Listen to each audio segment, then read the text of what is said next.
দেশের শ্রমজীবী মানুষের জন্য আলাদা করে শ্রমিক বাজেট তৈরির পরামর্শ দিয়েছেন বিশ্লেষকরা। দুপুরে রাজধানীতে বাংলাদেশ টেক্সটাইলস গার্মেন্টস শ্রমিক ফেডারেশন আয়োজিত শ্রমিকদের জন্য কেমন বাজেট চাই শীর্ষক বৈঠকে এমন তাগিদ দেয়া হয়।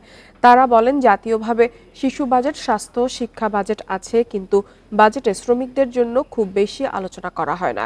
এ সময় সাবেক মন্ত্রী ও পরিবহন নেতা শাহজাহান খান বলেন, শ্রমিকদের বাজেট যেন একটা সুনির্দিষ্ট মন্ত্রণালয়ের অধীনে না হয়।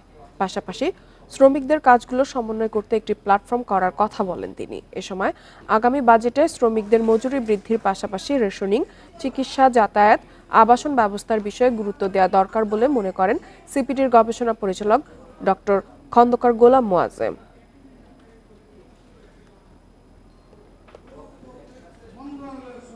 পল্লী উন্নয়ন বলে একটা আলাদা খাত রয়েছে, শিল্প খাত বলে একটা খাত রয়েছে, ঠিক আছে, কিন্তু শ্রমিক খাত বলে কিন্তু কোনো খাত বাজেটে নেই।